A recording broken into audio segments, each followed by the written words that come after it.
नमस्कार, दृष्टि आईएएस के टुडेज जीके प्रोग्राम में आपका स्वागत है। शुरुआत करते हैं पिछले सेशन के रिकैप से।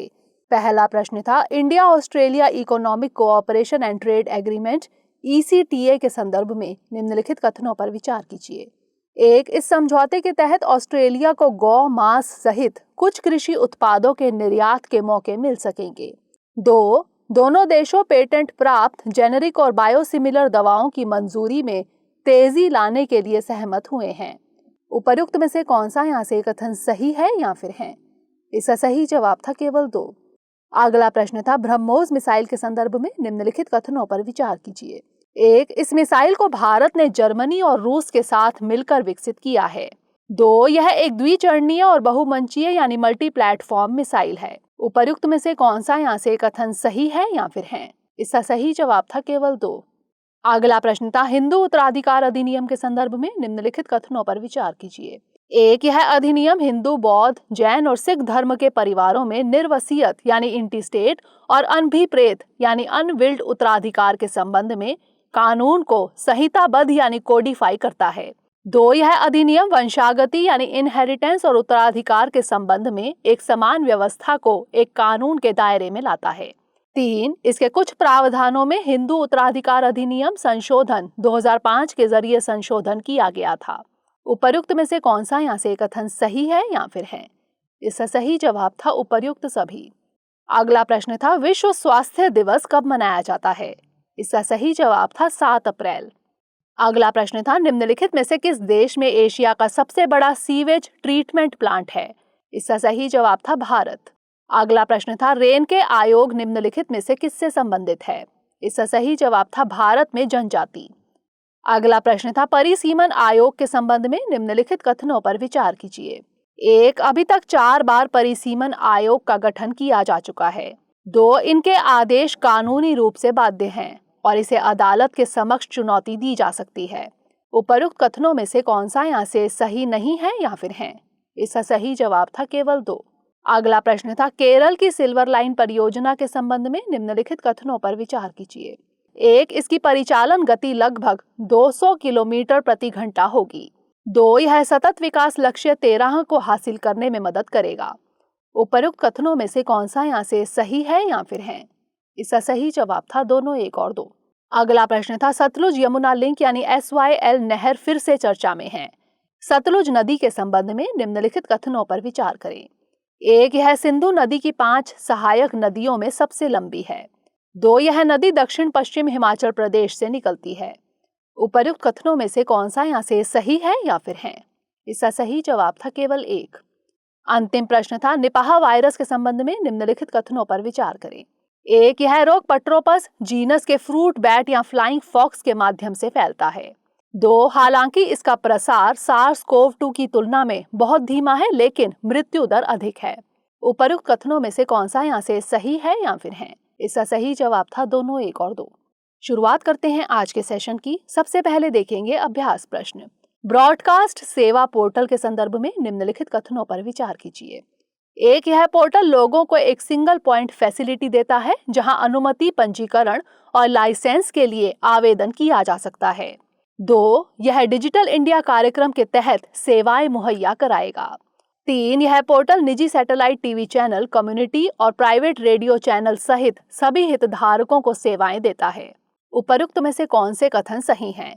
केवल 1 और 2, केवल 2 और 3, केवल 1 और 3 या फिर उपर्युक्त सभी? इसका सही जवाब है ऑप्शन डी, उपर्युक्त सभी, यानी सभी कथन सही हैं। हाल ही में केंद्रीय सूचना एवं प्रसारण मंत्री ने नई दिल्ली में ब्रॉडकास्ट सेवा पोर्टल लॉन्च किया। यह पोर्टल लोगों को एक सिंगल पॉइंट फैसिलिटी देता है जहां अनुमति, पंजीकरण और लाइसेंस के लिए निवेदन किया जा सकता है, इसलिए पहला कथन सही है। यह सेवा पोर्टल निवेदनों के संबंध में लगने वाले समय को कम करेगा और निवेदक को प्रोग्रेस को ट्रैक करने में मदद करेगा। यह पोर्टल डिजिटल इंडिया के तहत सेवाएं देगा, इसलिए दूसरा कथन भी सही है।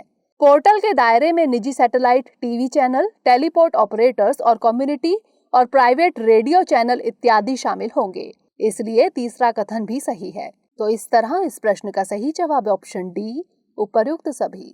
आप में से अधिकतर स्टूडेंट्स ने इसका जवाब कमेंट सेक्शन में सही भेजा था। जवाब भेजने के लिए शुक्रिया। हमारे वीडियोस अंग्रेजी में देखने के लिए फॉलो करें हमारा ही अपना YouTube चैनल दृष्टि IAS इंग्लिश।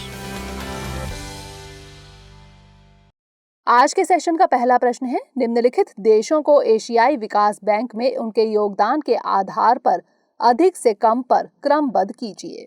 1 जापान, 2 चीन, 3 भारत, 4 ऑस्ट्रेलिया। निम्नलिखित कूट का प्रयोग कर सही उत्तर दीजिए। 2, 1, 3 और 4, 1, 2, 3 और 4, 3, 4, 2 और 1, या फिर 2, 1, 4 और 3। इसका सही जवाब है ऑप्शन बी, 1, 2, 3 और 4। हाल ही में एशियाई विकास बैंक 2022 के लिए दक्षिण एशियाई देशों के लिए 6% वृद्धि दर का अनुमान लगाया है। भारत के लिए इस वित्तीय वर्ष में 7.5% वृद्धि दर का अनुमान लगाया गया है। एशियाई विकास बैंक एक क्षेत्रीय बैंक है जिसकी स्थापना 19 दिसंबर 1966 में हुई थी। 2019 के आंकड़ों के मुताबिक इस बैंक में शेयरधारिता के मामले में जापान और अमेरिका सबसे आगे हैं। दोनों देशों की 15% हिस्सेदारी है।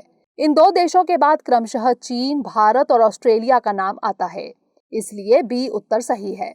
तो इस तरह इस प्रश्न का सही जवाब है ऑप्शन बी, 1, 2, 3 और 4। अगला प्रश्न है, वैगनर समूह निम्नलिखित में से किस देश की निजी सैन्य कंपनी है? अमेरिका, रूस, जर्मनी या फिर चीन? इसका सही जवाब है ऑप्शन बी, रूस। ब्रिटिश सैन्य एजेंसी के मुताबिक वैगनर समूह के लगभग 1000 सैनिकों को पूर्वी यूक्रेन में तैनात किया जा रहा है। वैगनर समूह रूस की एक निजी सैन्य कंपनी है, इसलिए विकल्प बी सही है।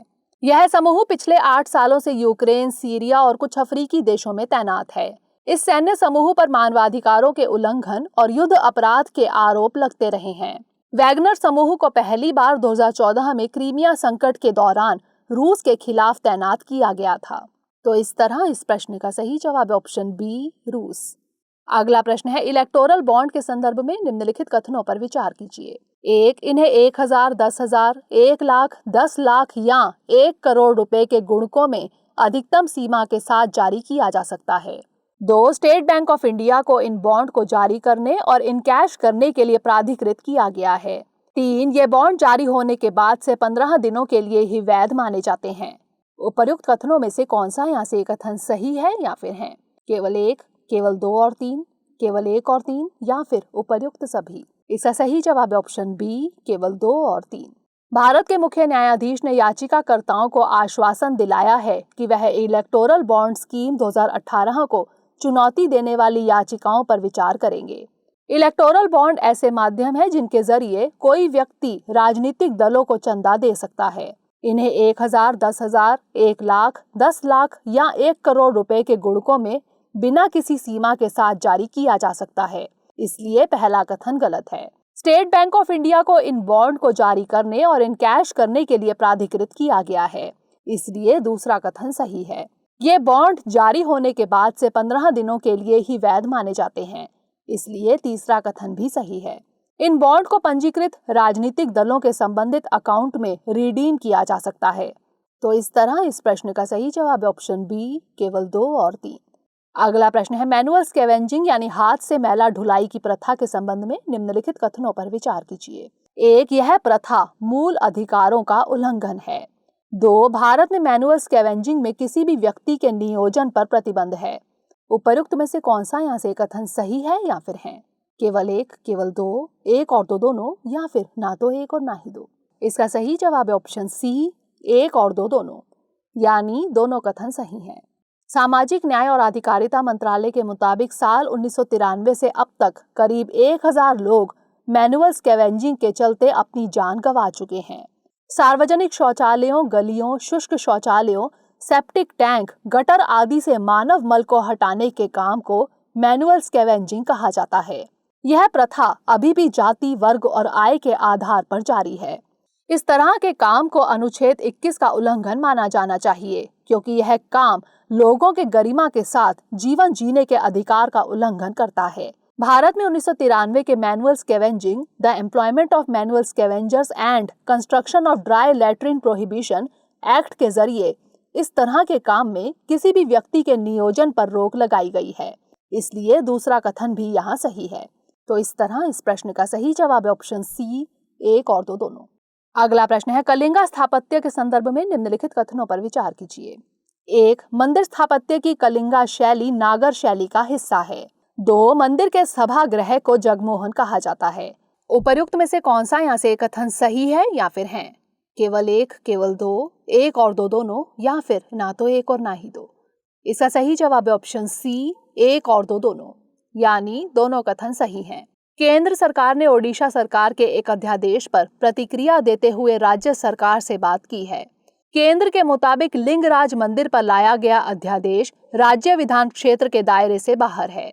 लिंगराज मंदिर लाल पत्थर से बनाया गया है और यह कलिंगा स्थापत्य का उत्कृष्ट उदाहरण है। भारत में मंदिर नागर, द्रविड़, वेसर और गड़क शैली में बनाए गए हैं। कलिंगा मंदिर शैली इनमें नागर शैली का ही हिस्सा मानी जाती है, इसलिए पहला कथन सही है। इस शैली में मंदिर मुख्य तौर पर 2 भागों में बनता है, स्तंभ यानी टॉवर और हॉल यानी सभागृह। इसमें टॉवर को देऊल जबकि हॉल को जगमोहन कहा जाता है, इसलिए दूसरा कथन भी सही है। तो इस तरह इस प्रश्न का सही जवाब है ऑप्शन सी, 1 और 2 दोनों।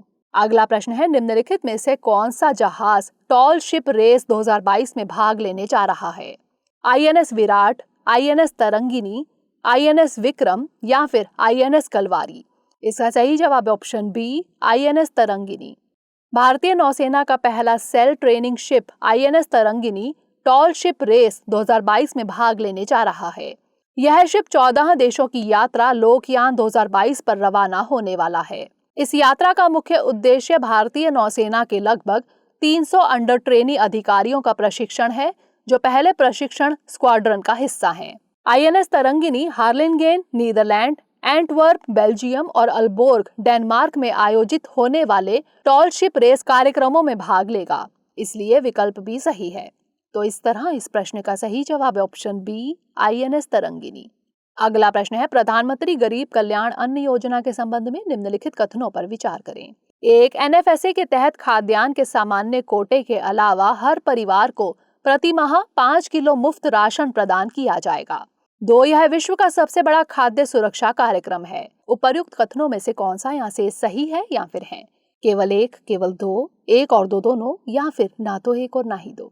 इसका सही जवाब है ऑप्शन बी, केवल 2। IMF ने भारत के खाद्य सब्सिडी कार्यक्रम की सराहना की है, जिसने कोविड-19 के दौरान देश में गरीबी को विकराल रूप धारण करने से रोका है। प्रधानमंत्री गरीब कल्याण अन्न योजना यानी PMGKAY प्रवासियों और गरीबों को मुफ्त खाद्यान्न की आपूर्ति कराने में सहायक है। यह योजना आत्मनिर्भर भारत के हिस्से के रूप में शुरू की गई है। PMGKAY योजना का चरण 5 मार्च 2022 में समाप्त होना था, लेकिन इसे सितंबर 2022 तक बढ़ा दिया गया है। यह योजना दुनिया के सबसे बड़े खाद्य सुरक्षा कार्यक्रम के रूप में जानी जाती है। इसे अप्रैल 2020 में लागू किया गया था, अतः कथन 2 सही है। PMGKAY के अंतर्गत प्रत्येक लाभार्थी को नेशनल फैमिली हेल्थ सर्वे यानी NFSA के तहत खाद्यान्न के अपने सामान्य कोटे के अलावा प्रति व्यक्ति प्रति माह अतिरिक्त 5 किलो मुफ्त राशन मिलेगा, अतः कथन 1 सही नहीं है। तो इस तरह इस प्रश्न का सही जवाब है ऑप्शन बी, केवल 2। अगला प्रश्न है, IPCC की वर्किंग ग्रुप 3 रिपोर्ट के निष्कर्षों के संबंध में निम्नलिखित कथनों पर विचार करें। 1. शीर्ष 10% आय वाले परिवारों का GHG उत्सर्जन में 36 से 45% का योगदान है। 2. 2010 से 2019 के बीच सौर ऊर्जा, पवन ऊर्जा और लिथियम आयन बैटरी की यूनिट कॉस्ट में निरंतर कमी आई है। उपर्युक्त कथनों में से कौन सा यहाँ से सही है या फिर है? केवल 1, केवल 2, 1 और 2 दोनों, या फिर ना तो 1 और ना ही 2? इसका सही जवाब है ऑप्शन सी, 1 और 2 दोनों, यानी दोनों कथन सही हैं। हाल ही में IPCC की वर्किंग ग्रुप 3 रिपोर्ट के निष्कर्षों पर कुछ चर्चा की गई है। रिपोर्ट की मुख्य बातें हैं, विश्व स्तर पर शीर्ष 10% आय के अंतर्गत आने वाले परिवार ग्रीन हाउस गैस यानी GHG उत्सर्जन में लगभग 36 से 45% का योगदान करते हैं, इसलिए कथन 1 सही है। इस शीर्ष 10% में से लगभग 2/3 परिवार विकसित देशों में और 1/3 दुनिया की अन्य अर्थव्यवस्थाओं यानी देशों में रहते हैं। इसमें मिनिमम 50% उत्सर्जक परिवार अफ्रीका, दक्षिणी और दक्षिण पूर्व एशिया, लैटिन अमेरिका और कैरिबिया में रहते हैं।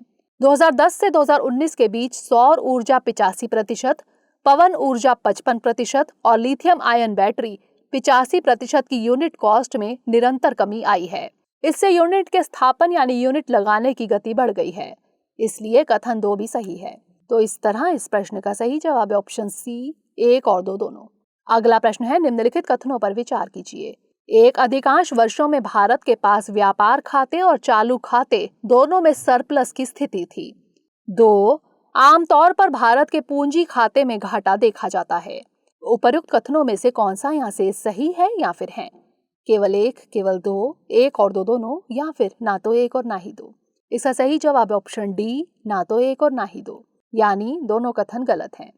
अप्रैल और दिसंबर 2021 के बीच भारत के विदेशी मुद्रा भंडार में 63.5 बिलियन अमेरिकी डॉलर की वृद्धि देखी गई है।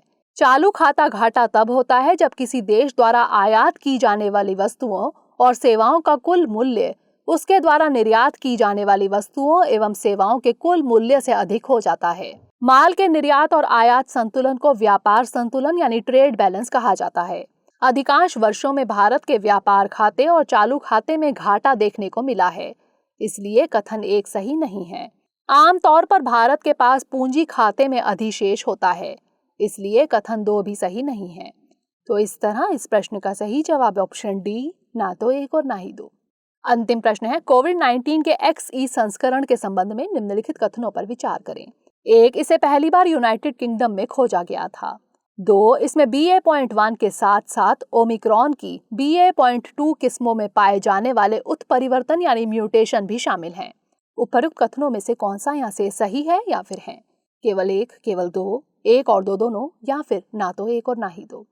इसका सही जवाब है ऑप्शन सी, 1 और 2 दोनों, यानी दोनों कथन सही हैं। दक्षिण अफ्रीका की यात्रा के दौरान एक 50 वर्षीय महिला कोरोना वायरस के नए XE संस्करण से संक्रमित होने की आशंका है। XE वेरिएंट को पुनः संयोजक यानी रिकॉम्बिनेंट कहा जा रहा है। इसमें BA.1 के साथ साथ ओमिक्रॉन की BA.2 किस्मों में पाए जाने वाले म्यूटेशन शामिल हैं। अतः कथन 2 सही है। इसे पहली बार यूनाइटेड किंगडम में जनवरी में खोजा गया था। इसलिए कथन 1 भी सही है। अब तक XE के 600 से अधिक सैंपल विभिन्न देशों में पाए गए हैं। तो इस तरह इस प्रश्न का सही जवाब है ऑप्शन सी, 1 और 2 दोनों। अब नोट कर लेते हैं आज का अभ्यास प्रश्न। बाबू जगजीवन राम के संदर्भ में निम्नलिखित कथनों पर विचार कीजिए। 1, वह भारतीय राष्ट्रीय कांग्रेस के सदस्य रहे। 2, होमंड आयोग के सामने उन्होंने पहली बार दलितों के मताधिकार की मांग रखी। उपर्युक्त में से कौन सा यहाँ से कथन सही है या फिर है? केवल 1, केवल 2, 1 और 2 दोनों, या फिर ना तो 1 और ना ही 2। इसका उत्तर हमें कमेंट सेक्शन में जरूर भेजिएगा। अगले सेशन में नए प्रश्नों के साथ मिलेंगे। तब तक के लिए पढ़ते रहिए एंड स्टे सेफ।